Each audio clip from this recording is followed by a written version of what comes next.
here.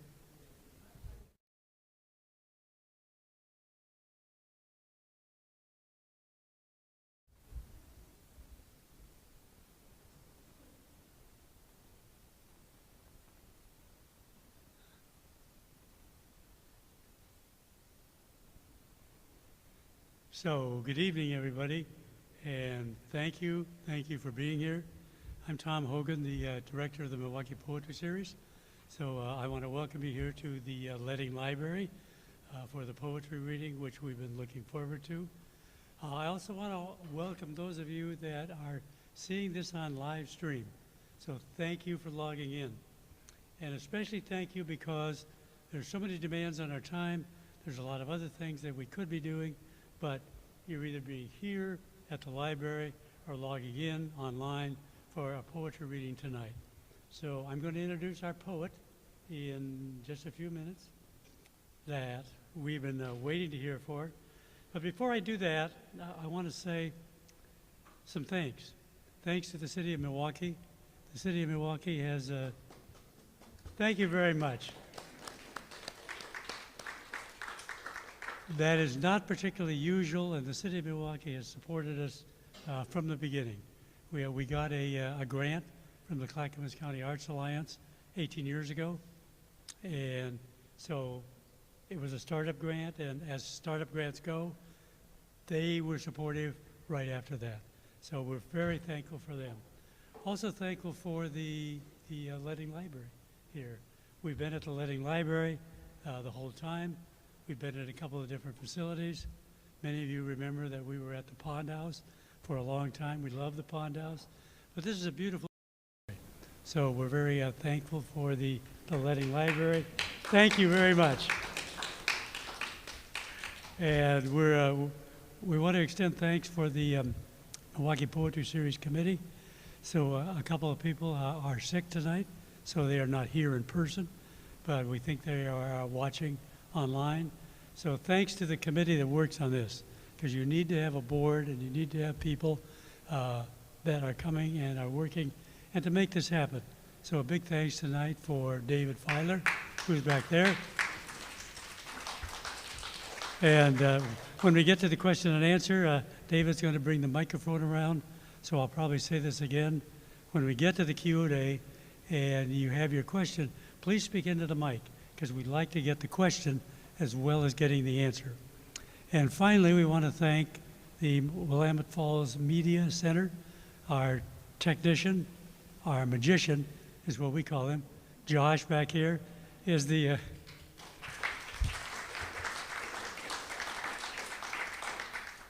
person that is making this all happen. So we really appreciate it. And we wouldn't be able to do this and do the setup without the backup of the Willamette Falls Media Center. They're also the ones that do the editing on our videos. So in the period of time, this reading is going to be up on the Ledding Library YouTube channel for viewing. And to Josh, we thank him for that. A couple of things that are coming up. We have 2 events in November. On the first Wednesday of November is our fall reading. So there'll be an invitation out for that. There'll be 3 featured readers. It's on the first Wednesday of the month in November, and there'll be an open mic attached to that. After that, on the second week of November, the poet is going to be Jennifer Richter. So she will be here on, I believe it's the 13th. So, but it's the second Wednesday of November here, 6 o'clock. So you are all invited. And a couple of things I will mention too, there are some flyers here. We want to get the flyers out. So if you have a place that you would be willing to put up a flyer, please take it with you and do that. We'd like to get the word out. We do have some refreshments. They're back there. And we also have a broadside of one of Paulann's poems. If you don't have a copy, raise your hand and David will get you one. I think there's one right here. So, our poet this evening. There are so many things that I could say about Paulann. Grateful thanks to her for her help and support and consultation in the Milwaukie Poetry Series, really, right from the beginning. So thank you for that. Paulann is the Oregon Poet Laureate Emerita. And of all the things that we could say about her, let me say a few things. She's the Oregon Poet Laureate Emerita, has 8 full-length books of poetry. Most recently, My Kindred, from Salmon Poetry of Ireland. Her poems have appeared in many journals and anthologies, including Poetry, the Birmingham Review, Prairie Schooner, Orion, Catamaran, Wilderness Magazine, the Internet's Poets Daily, and Poetry in Motion, which put poems on Portland's, Oregon's buses and light rail cars. A great thing to do. A former Stegner Fellow at Stanford University. She's the recipient of a Holbrook Award from Oregon Literary Arts and from Willamette Writers, both a Distinguished Northwest Writer Award and a Legacy Award. Would you join me in welcoming our poet this evening, Paulann Petersen? Yes.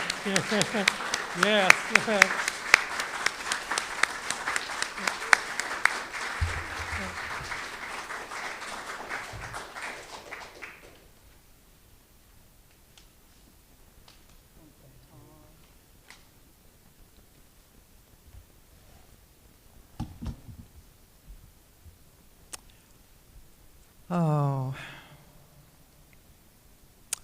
I think that's a signal for people to turn off their cell phones. Am I wrong?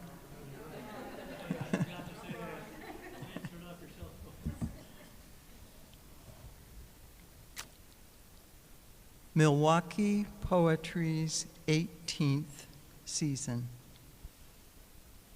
Now, it must be close to 19 years ago that Tom Hogan asked me to meet him at Grand Central Bakery in Selwood, where I lived for a long time, because he wanted to talk to me about something. And that something was his dream, the dream of Tom and a few other poets from the Milwaukie area. Their dream.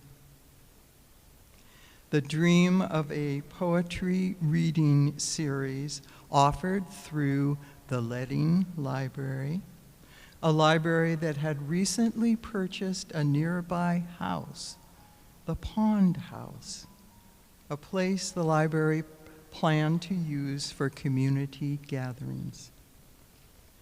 And thanks to Tom Hogan and Greg Chamoff, thanks to the other initial Milwaukie Poetry Series committee members, thanks to the library director at that time and the library staff members, the Milwaukie Poetry Series was created.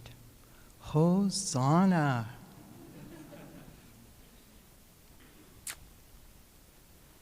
So here we are today in the library's lovely new community room, celebrating the 18th season of what must be, correct me if I'm wrong, but what must be the longest running poetry series in our state.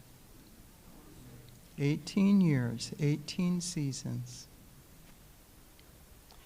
Thank you, Tom. Thank you, current committee members. Thank you, Ledding Library staff members, our library angels. Earlier today, I was thinking ahead to us gathered here in the library together, safe, comfortable, while people in Florida are fleeing their homes, are running for their lives, literally. How fortunate we are, how profoundly fortunate. We're here to invite poetry into our lives and in this battered and battering world. Opening the door for poetry, welcoming poetry.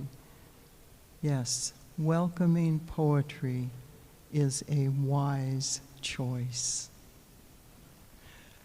Poetry speaks the language of us at our best.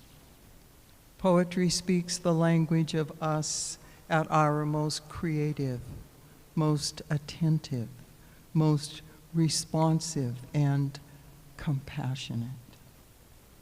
Poetry calls to the qualities in us that we need the most right now. We answer here tonight. We answer, and in that answer, we are our better selves.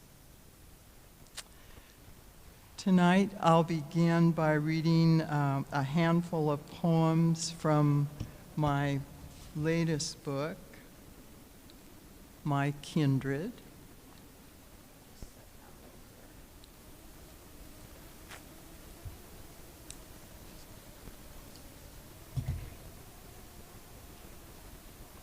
And I will begin with the first poem in this book, which is the poem on your little broadside. Did you get one? Okay, because somebody has it. There we go. Somebody has extras. Thank you. This poem, Inhabited, as I say, which is the broadside poem this evening. And it is an invitation to the poems, all the poems in this book. It signals the very wide embrace of kinship that this book professes. A very wide embrace with creatures, both animate and inanimate, trees, birds, mammals, pollen, stone, sun, moon, stars, friends, family, all my kindred. All are my, all are our kindred, because we do all share a common ancestor. Everything, every one of us was and is made from the stuff of stars. Inhabited. A big leaf maple imprints the pronged shape, the vein tracery of its deciduous leaf children into my eyes. Two barred owls call back and forth, posing a question off to my left, its answer far to my right. A sister who echoes my aging bones, the wind-swaled fir first moans, then creaks. What to do but invite them all to come and live here inside me? I taste tannin, smell resin in each outlet breath. My inner ear rings with the tongue of raptors.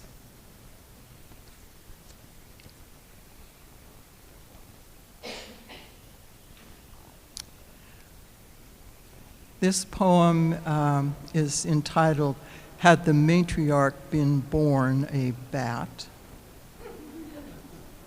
And I do think that that's a worthy train of thought, to imagine what it might be like to be born a bat. Bats, I mean, are there a more primordial looking creature? I know there maybe are others equally primordial looking, but it's hard to think of one that is more primordial looking, with their hairy tongues and those clicking sounds that they make, you know, how they use echolocation to find their way in the darkness. In ancient times, a bat symbolically safeguarded entryways, doorways, you know, going through from one room in a house to another, or exterior doors. It was the bat that guarded the entryways.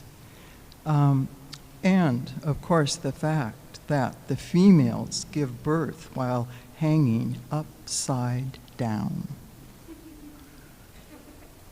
How the matriarch, had the matriarch been born a bat, she'd grow umbrella spine fingers, long as her whole body. What she'd need to carry those almost transparent membranes of her huge furless wings. She'd give birth while dangling from her toes. A daughter, a son would clamber out of her like fonts bubbling from their source. Hanging topsy-turvy, she'd nurse those babies, her milk letting up, not down, its heavy cream rising. She'd spread her wings across each doorway's lintel, becoming the threshold keeper, staying her hairy tongue from idle click chat. She'd save its length for drinks of nectar, plunges into night's deep bloom. Ages passed before earth and sky wrenched apart from each other, before light even made its entry, while night still swaggered and held sway. Her ancestors would have been the only ones who could always find their way.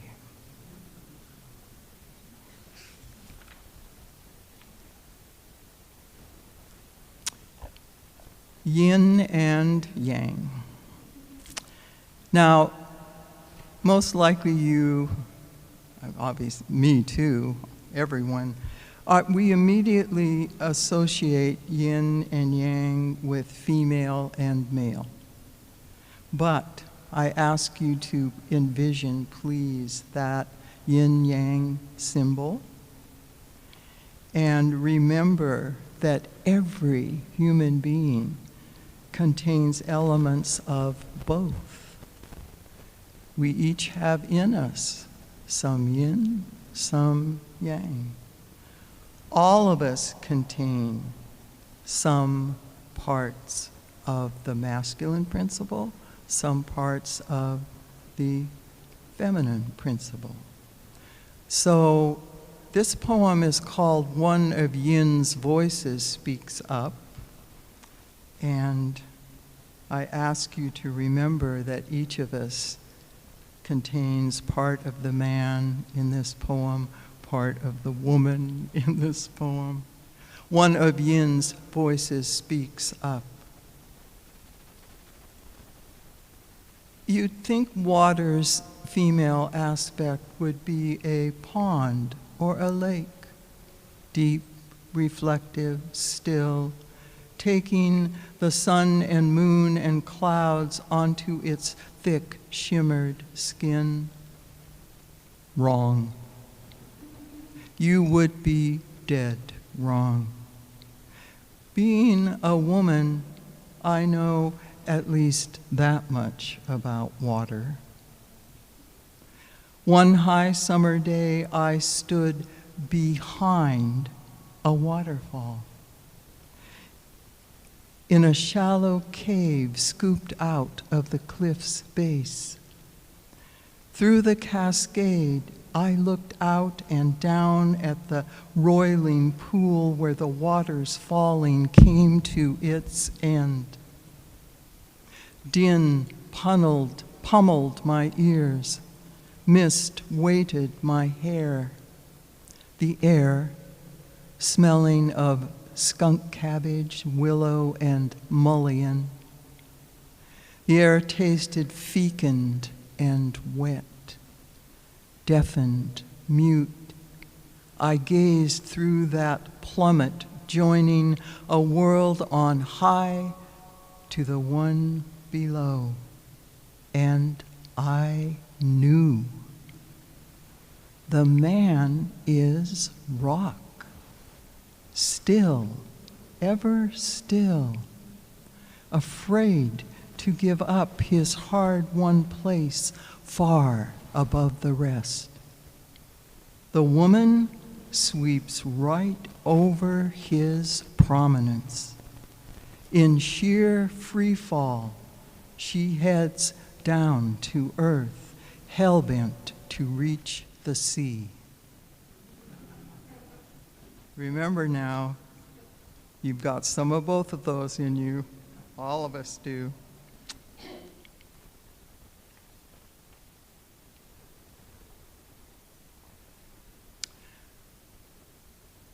This book, My Kindred, is full of my Whitman kin. My parents, Grace and Paul Whitman. Yes, I was born Paulann Whitman. Walt Whitman is in this book, the good gray poet. My parents are both long dead. My mother died in late November, a few days before Thanksgiving. And this poem is for her. Omen, for my mother, Grace Whitman. Omen. On what will turn out to be your early winter death day, I look out a window and see what had early in May freighted itself with purple incandescence, drenched itself in high priestess perfume, a lilac. At one branch's tip, now impossibly in blossom. Vastly early or late, it bursts into my eyes, an apparition beyond my ken.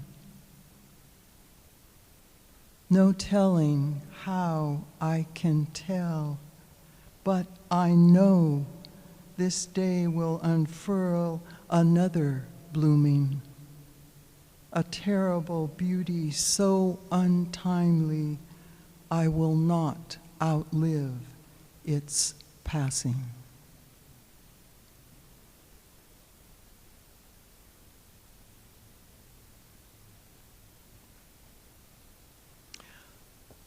I think I mentioned this earlier, but among my kindred are denizens of the mineral world. And as I figure it, as long as I marshal due respect, I'm allowed to speak to the mineral world. In this poem, I speak to the stones of a riverbed. Entreaty. Stones making this river's bed, I'm calling to you. Stones rolling in water's rush, do you hear me? The river carries its clamorous roil around and above you, lighting up every hue and gleam of your skin. Stones shifting under current's weight, who among you is my own? I've come to find out, to talk with the one of you who is my kin. No, not true, not entirely. Ancestor stone, you who have much to tell me. I'm here to listen to what you say. Give me the stories of our family fixations, our immigrations, long journeys made on the back of inching ice, wide diasporas accomplished by the thaw of loose-limbed soil. A child of gravel and riprap, daughter of your mineral tribe, I'm headed back into the grit of my beginnings, my bones ready to dissolve into rubble dust. Before I go, say it out loud. Tell me my own stone name.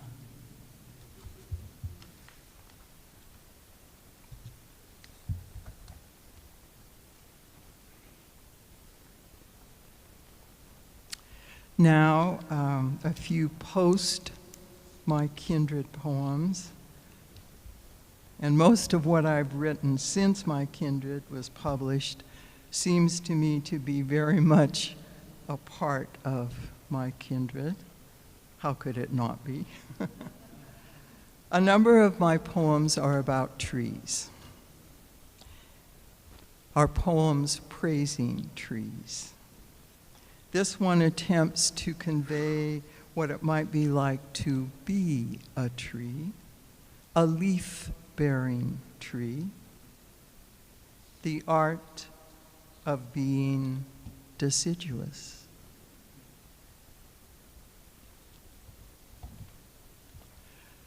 Put forth leaf psalms, sing them in your green tongue. Write them in the ink made from your pale amber blood, that elixir clear enough to belong to a green-making body. Leaf, leaf, leaf. Come autumn, each will become dross, jetsam, debris. But don't mourn these cast-offs making their departure. With your blessing, give your once green prayers leave to go on their way. Come each spring, you can let yourself surge, swell, and begin to sing your praises anew in the key of green. Shall we do it? Shall we learn how to be deciduous? In book after book, I've included bee poems, and that's with two E's. B-E-E poems. So here's a bee poem that alludes to a bit of ancient Greek history. Mycenaeans believed that bees were the link between this world and the world below. Isn't that kind of wonderful? Oh, I hope to tell you. And that belief informed how the Mycenaeans buried their most honored dead. In an age of bronze.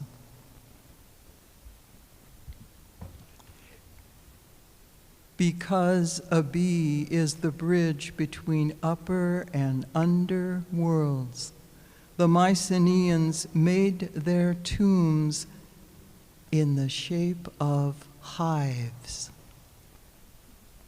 burying their heroes and bards inside apiarian domes. Oh, to have been one of the storied mortals seen fit to lie inside a hallowed hive, someone made immortal by what people chant and sing, what they choose to tell and retell. I would eat forever that dark yet deeply sweet honey of death undone.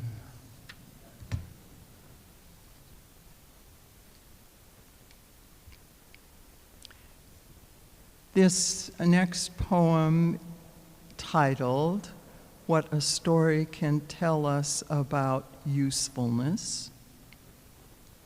This poem was inspired by the records of those ethnographers who wrote about encounters between white traders and California Indian tribes. What a story can tell us about usefulness. Having received, for the first time, payment in the form of peculiar objects, a trader called silver dollars, those native people put the coins to good use. Noting their size and shape and weight, they gave them to their children for playthings, flat, round, gleaming. The children found they could throw them like stones over the lake in such a way that they skimmed and skipped, bouncing 5, 6, even 7 times before they sank. Delight, wonder, magic. A star left a child's swung hand and summoned with each touch on the lake's glossy skin a quicksilver fountain, swift, light struck.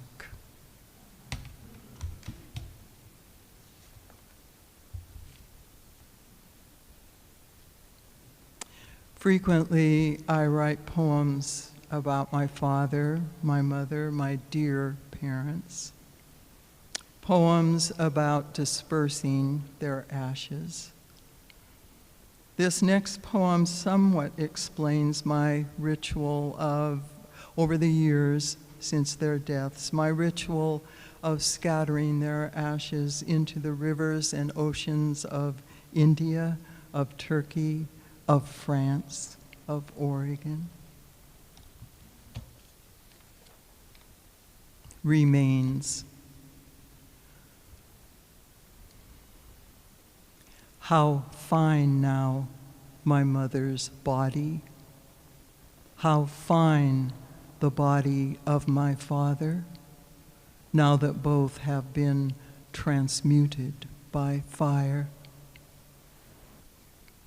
Heat intense enough to rise in leaping flames took my father's cancer-strewn body, his whittled arms and shoulders, swollen belly, chiseled cheeks. Down to ash and bone nub, fire took his scant-fleshed self. Flame took my mother's slab of body, the one Alzheimer's left behind after it took her mind and her voice away. Fire took her already emptied self and blazed it down. How fine the ash that once was their bodies.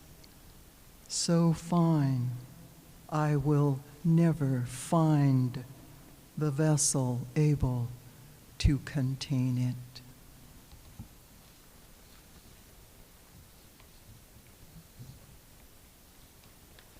Throughout the decades that I've been writing poems, yes, I am old. I've got lots of those decades. Anyway, throughout the decades I've been writing poems, I have occasionally written narrative ones, lyric narrative poems. One Small Son, this book is actually a collection of lyric narrative poems.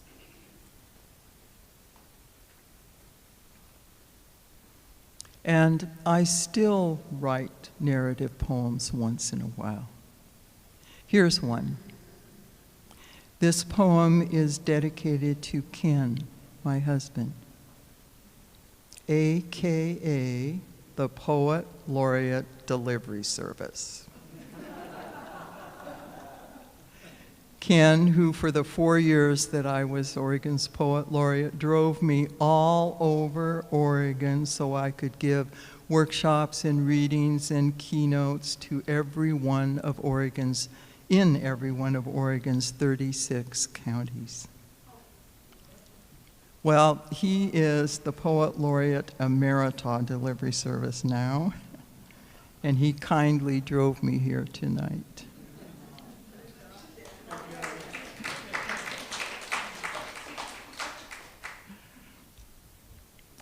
This poem is dedicated to Ken. This poem is spoken to Ken. It's a tribute. This poem is a tribute to Ken, who survived a childhood that might easily have destroyed most of us luckier ones who had good childhoods. Survival. You discover that YouTube will replay for you blow by blow the prize fights you watched as a kid. Iconic bouts aired on the Friday night fights. Most of the families I knew watched those spectacles aired on our black and white TVs. Our weekly gladiator show brought to us by Gillette Blue Blades. Even then, in my girlhood, the unleashed fury both astonished and horrified me. But you loved them, and love them now. One LaMotta fight is so memorable, you watch it 3 times in a row. Your father once hired Frankie Dillingham, a young Golden Gloves champ, to work in the men's store he managed.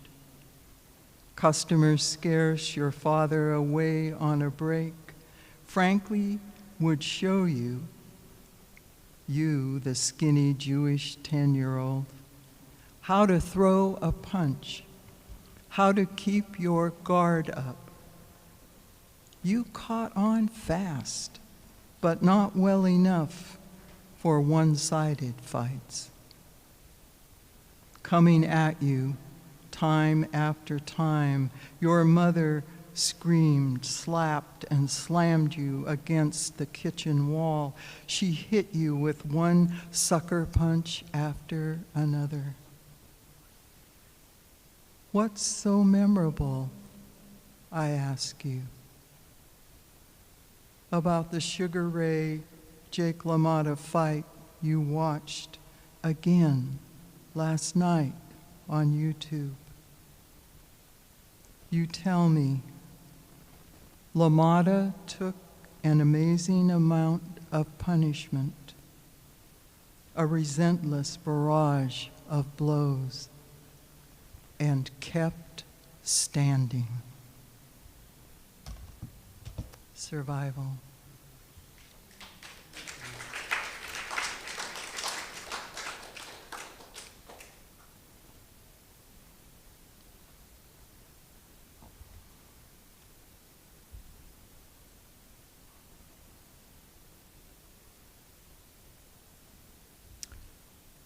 A love of words, a fascination with their origins, a fascination with the history that a word carries in its sequence of letters and marks, its sequence of phonemes.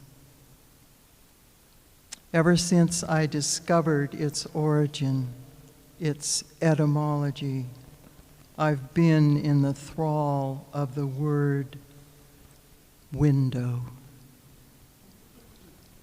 Window.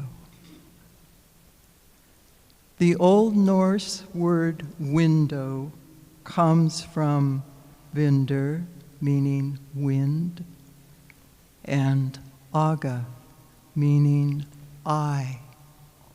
Window, the wind's eye. The wind's eye. What a fabulous metaphor. Who was that poet, that shaman who gave an opening in a wall that name? The wind's eye. That is a marvelous metaphor. And I think of how others, a woman perhaps, might have named these openings, what kinds of names she might have given them before the name window was created. She gives them names. Before anyone even notices, wind has an eye. The woman calls the opening in one wattled wall dawn launcher and snow outlook, at times snippet of balm. That gaping hole in the peak of the roof, she calls it smoke coaxer. Or, when she feels more talkative, place where a daylight moon once bedded down for a nap. Looking up at night, she often croons under her breath its third name, the one she saves for times when everyone else lies stone asleep. Bright crown of stars hovered above my eyes. Here's another tree poem, a poem of 7 trees, actually a poem of all trees. This tree. There's the pine who remains silent amid great provocation, and the fir who murmurs and creaks when all else is still. There's the poplar who wants nothing more than everything I have, unlike the birch, who never wants anything to do with whatever belongs to me. By unfurling one by one, leaves of a certain maple can count to near 1,000. While the aspen's quaking leaves warn me not to count on it for anything. That nameless tree in my dreams, each night it journeys great distances, but always returns to the same rooted place before light can spy on its wanderings. This last tree is nothing if not every tree.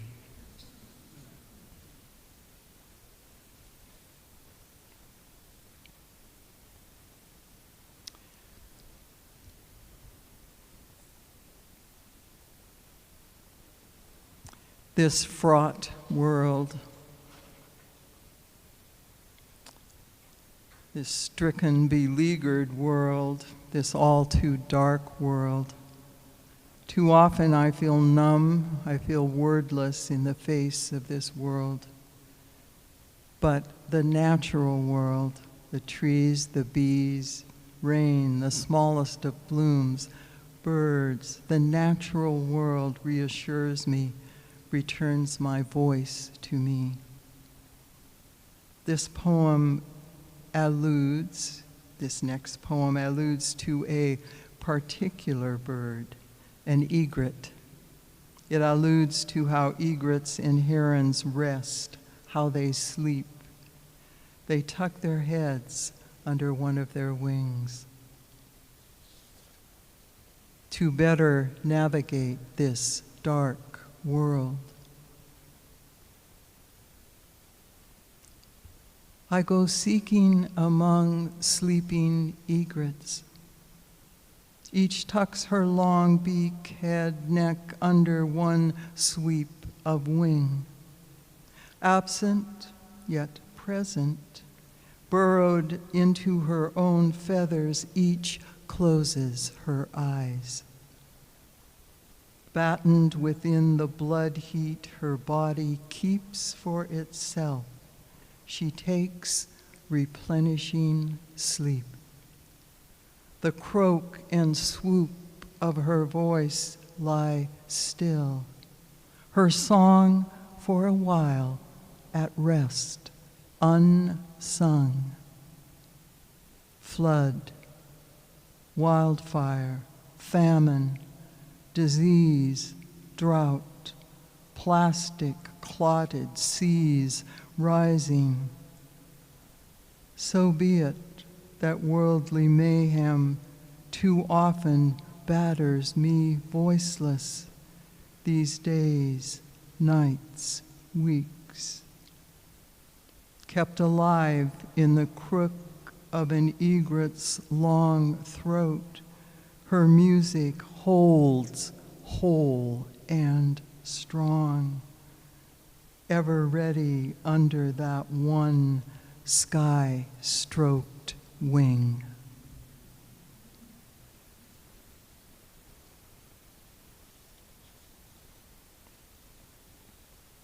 The last poem. This one contains sun and rain and moon and stars and trees and clouds and birds. Yeah.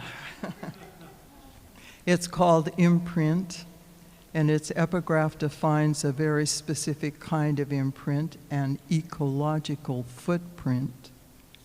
Here's the definition.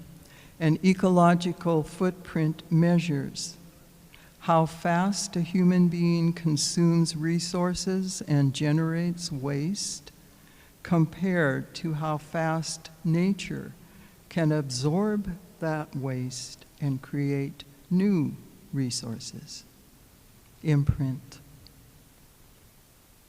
May my eco-footprint shrink and shrink, yet also sink into soft soil deep enough to leave a foot-shaped impression. Let the rain, ever the rain, fill this footmark, making the imprint of me a small lake whose shore outlines the shape of my weight upon this earth. May this foot lake invite tiny ripples of light onto its surface whenever the sun appears. At night, may it also reflect the moon, while, small as its dimensions are, still finding room for a few stars.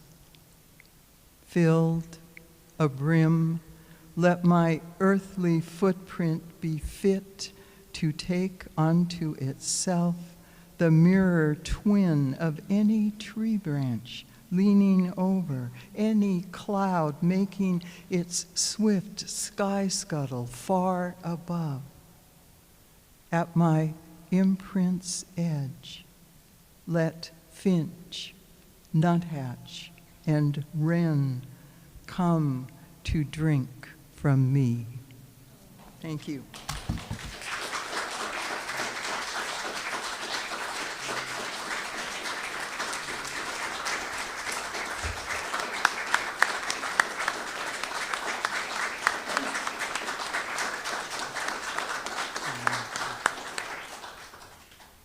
So thank you so much, dear Paulann.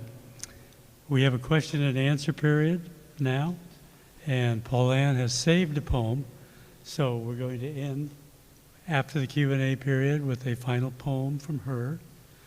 And David is going to bring the microphone around. So give some thought to what question you might have for Paulann. And I'm going to start. I think a number of things I wanted to ask you, but one of them is, could you talk about your latest book and just the genesis and how My Kindred took shape? How it took shape. Yeah. What was the genesis of the book and how did it take shape? Well, I had Salmon Poetry of Ireland, Jessie Lendenny, had said that she wanted to publish another book by me, and she said spring of 2024.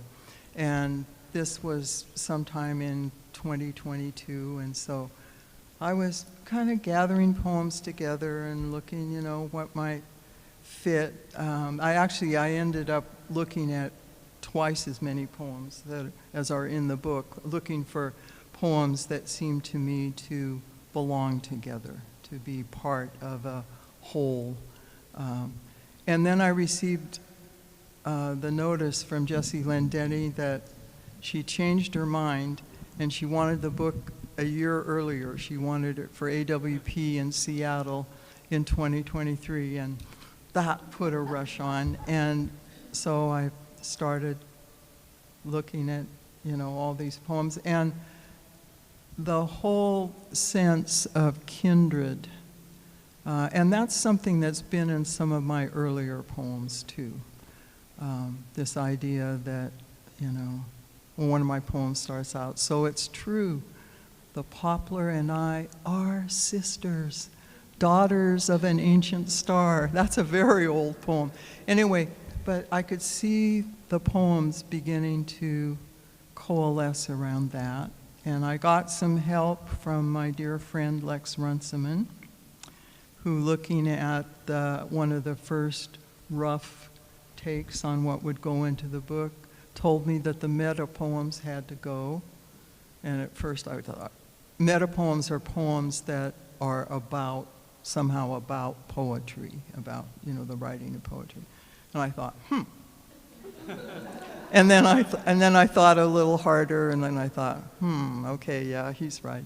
So I got some help with that, but the way that it came together was looking at poems, listening to them, calling them into the shape of my kindred, of a family, of a very big family, a family with lots of relatives. Calling them into shape. So, well said. Does anyone have a question? And I want to invite the people who have logged in and are online. If there's a question you have, put it in the chat, and Josh will read it as they come through.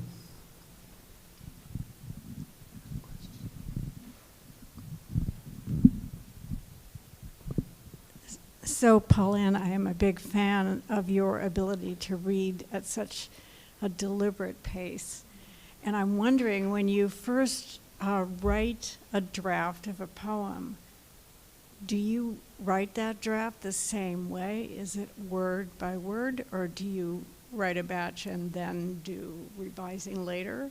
How does the poem come into its shape and its language? I try to get things down on paper as quickly as possible. and to be as uncensorious to myself as possible. Just get them down as fast as, and I do it by hand.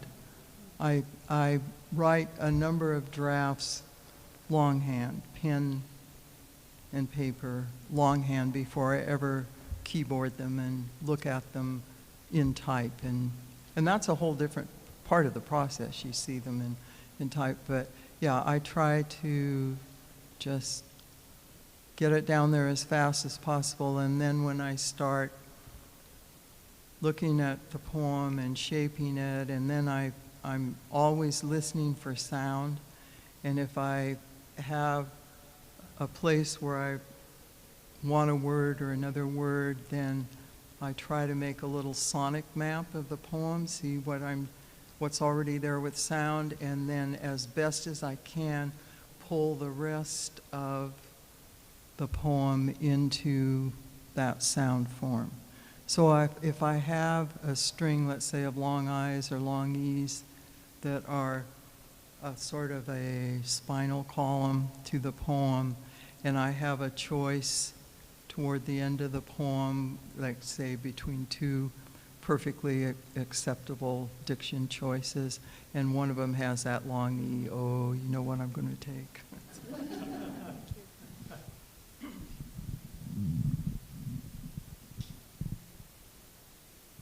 Anyone else? Right back here.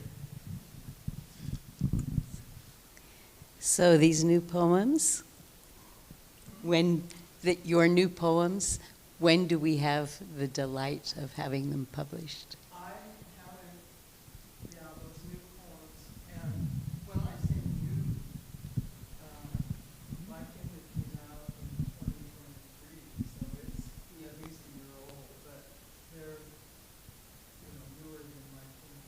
So, I have not done anything about putting books together.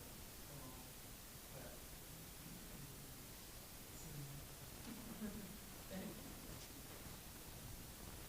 Who do you feel has influenced you? Who do you feel has influenced you? oh, who has influenced me? This sounds like in truth, every good poem that I read influences me. I just, when I read I'm just astonished and grateful. I just want to fall on my knees and thank that person for that poem. But I would say, in terms of influence, not so much in trying to emulate a style. Louise Glick, her work has had for 50 years real influence on me. Lucille Clifton's work, I adore Lucille Clifton's work. So those would be two. Bill Stafford, I was very involved with Friends of William Stafford, and his work is very important to me. Li Young Lee, Rumi, oh. And Walt Whitman. I could just start going on and on. Yeah. I have a question regarding your private collection of new poems. Is there a way that we can view them? The new poems that you've been reading? If they're not in a book, is there a way we can see them? I'm sorry. Okay. I have a hearing problem. Oh, okay. Well, I'm a little. Yeah. So your new poems, are they in printed form at all, anywhere? Are they what? In printed form. Oh. So we could, no? So they're your private collection. Oh, shucks. Actually, one of them was a finalist in the National Prize. Mm-hmm. The one Okay. about the egret. Mm-hmm. Okay. That one, but Okay. I don't think the others. Okay. Not yet, thank you. Do we have any questions from the chat? Okay. Well, if there are no more questions, Paulann has a final poem to end the reading. Of course, this book is called My Kindred, and there is a poem in it called Kinship. And just a tiny bit of backstory to this. In India, in South India, there are a group of people who speak a language, an ancient language, that is completely unrelated to the other Indian languages. It's not related to any languages, nearby. And analyzing this mysterious language, scientists, linguists, discovered something astonishing about this language: kinship.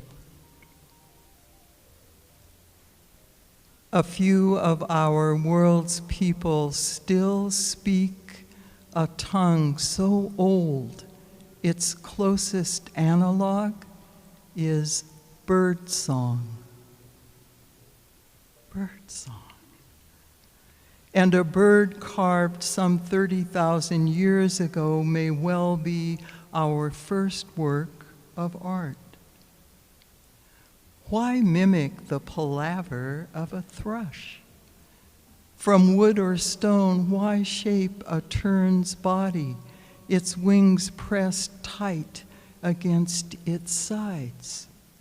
Or remember the dream moments our beating arms took hold in air, lifting us away from earth trod smooth by our feet? Why? We each possess a bird soul. On the highest branch of every family tree, a winged spirit preens in the sun, gleaming with iridescence, that sheen of our common blood. Thank you.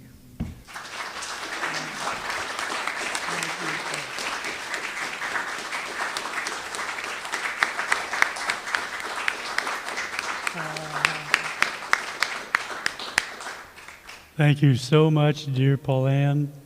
There are Paulann's books over here on this side of the room. There's some refreshments back here on this side of the room. Please feel free to help yourself to them. Thank you for being here. Thank you all for being here. Thank you those who logged in on the live stream. We appreciate it. Let's give yourselves a hand.